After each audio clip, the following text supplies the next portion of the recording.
오늘은 많은 분들이 어려워하시고 궁금해하시는 헤어진 후 상대에게 처음 카톡을 보낼 때 뭐라고 보내야 할까라는 주제로 얘기해 볼게요. 안녕하세요. 제외스피치의 차승일입니다. 오늘 주제를 얘기하기에 앞서 먼저 이별 후 상대에게 연락하는 목적에 따라 연락의 내용 또한 달라져야 하기에 분류해 보자면 크게 연락하는 이유는 두 가지 혹은 세 가지 경우가 있죠. 연락을 통해 사과하고 싶다거나 재회를 하고 싶다거나 아니면 사과를 하며 재회하고 싶다거나 이 중 하나일 겁니다. 만약 이별 후 본인의 잘못이 명백한 어떤 문제가 있는 상황이라면 재회의 시도보다 사과가 우선시돼야 합니다. 사과하는 방법은 제가 예전 영상에서 설명드린 적이 있는데 다시 한번 설명해 드리자면 사과할 때는 사과만 하시면 됩니다. 예를 들어 내가 사과하는 문장을 기껏 잘 써놓고 마지막에 기회를 달라던가 서로 시간을 조금 가지고 생각해 보자는 식의 상대에게 요구하는 문장이 포함되면 안 된다는 뜻입니다. 사과를 할 때는 상대가 먼저 내 사과에 대한 진정성을 느낄 수 있게 해줘야 하는데 대부분 사과의 문장에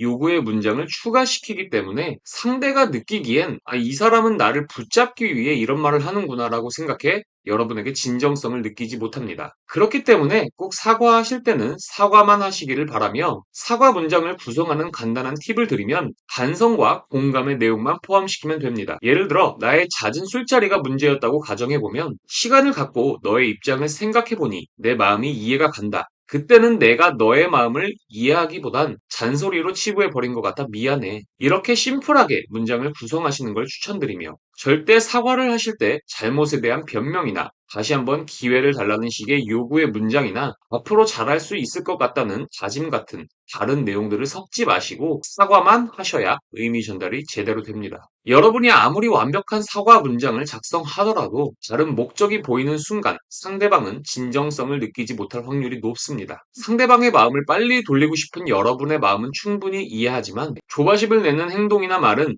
무조건 재회의 마이너스 요소라고 생각하시면 됩니다. 다음으로는 연락의 목적이 재회에 있을 때에 대해서 얘기해 볼 텐데 이때 중요한 건 내가 하고 싶은 말이 아닌 상대가 듣고 싶어 하는 말을 해준다고 생각하시면 됩니다. 그런데 재회를 시도하는 분들은 대부분 본인의 감정을 상대에게 호소하는 경향이 있어요. 내가 널 이만큼 좋아한다거나 정말 힘들다는 나의 상황을 상대에게 어필하려고 하는데 이별 통보를 한 입장 혹은 이별 통보를 결심한 입장에서는 그런 말을 듣는다고 해서 이 사람 정말 날 사랑하는구나 혹은 이 사람 너무 힘들겠네. 다시 한번 만나볼까? 이러지는 않는다는 거죠. 오히려 상대 입장에서는 내가 내린 결정 혹은 신념에 대해 반대하는 여러분에게 반감이 생기기 마련인데 이를 방지하기 위해 몇 가지 주의사항을 말씀드릴 테니 집중해 주세요. 주의사항 첫 번째는 상대는 나와 대화하는 게 불편할 수 있다는 걸 인지하셔야 한다는 겁니다. 이별을 결심한 상대 입장에서는 여러분이 연락하는 행위 자체가 마치 불편한 영업사원을 마주하는 것과 비슷합니다. 예를 들어 여러분이 길을 가다가 누군가 전혀 관심 없는 것과 관련된 전단지를 나눠준다고 가정했을 때 호의로 전단지를 받아주는 것까지는 가능할지 모르지만 이후 계속해서 따라오면서 전단지 속 내용을 설명하려 하고 잠깐만 시간을 내달라고 한다면 여러분은 전단지를 받은 걸 후회할지도 모릅니다. 위의 예시처럼 내가 상대방의 작은 호의를 여지라고 착각해서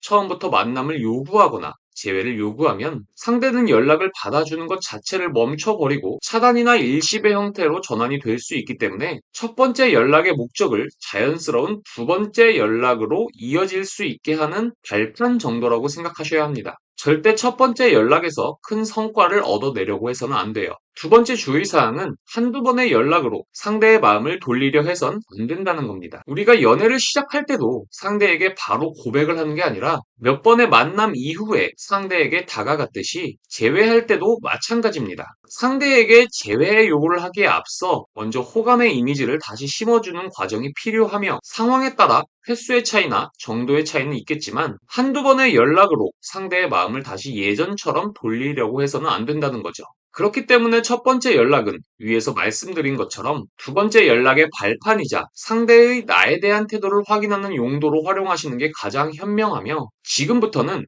연락하려는 분들이 가장 궁금해하시는 뭐라고 카톡을 보내야 하나요? 라는 질문에 답을 드려볼게요. 상황에 따라 생일이나 특정 사건 등으로 첫 문장을 구성하는 게 가장 자연스러운데, 특정 사건이라 하면 예를 들어 공통 관심사가 될 수도 있고 상대가 기다리던 영화 개봉 소식 같은 것들이 될 수도 있겠죠. 어쨌든 상대가 좋아할 만하고 관심 있는 화제로 상대가 대답하기 쉬운 형태의 연락이 가장 베스트이며, 이런 요소가 없거나 어떻게 문장을 구성해야 할지 전혀 감이 오지 않는 분들은 이름 부르기 같은 상대의 호기심을 유발할 수 있는 방법으로 접근하시는 것도 좋습니다. 또한 상대에게 카톡을 보내기 전에 상대의 예상 답변을 생각해 보시고 가상의 대본 시나리오를 짜놓으면 조금 더 자연스러운 대화가 가능하니, 내 주변이 없는 분들은 꼭 이런 과정을 거치신 후에 연락하시는 걸 권장드립니다. 이때 조심하셔야 할 건 너무 개인적인 질문들이나 상대가 답하기 곤란할 것 같은 내용들은 피하셔야 합니다. 이별 후 상대에게 하는 연락은 우리가 연애할 때처럼 무한정 기회가 있는 게 아니기 때문에 한 번 한 번이 굉장히 소중한 기회입니다. 그렇기 때문에 조금이라도 재회 확률을 높이고자 한다면 상담 신청을 통해 문장 구성뿐만 아니라 커뮤니케이션 방법에 대해서도 배워보시길 권장해드리며, 이별 후 연락은 한두 번의 실수로도 차단으로 이어지거나 이별에 대한 상대의 마음을 더 확고하게 할 수 있기 때문에 연락할 때는 정말 신중하게 접근하시길 바랍니다. 오늘 내용을 정리하자면, 사과할 때는 사과만 해라. 그리고 연락할 때는 상대가 불편할 수 있다는 걸 항상 인지하고 한두 번의 연락으로 상대의 마음을 돌리려 해서는 안 되며, 상대가 관심 있고 궁금해할 만한 내용들로 문장을 구성해라. 위 내용들을 꼭 기억해 주시고, 섣부른 재회 시도는 상황을 최악으로 만들 수 있다는 걸 꼭 기억해 주시길 당부드립니다. 마지막으로, 연애에서도 썸이라는 과정이 있었듯 재회에도 이런 과정들이 무조건 필요하다는 점 꼭 기억하시기 바라며 오늘 영상 마치겠습니다. 감사합니다.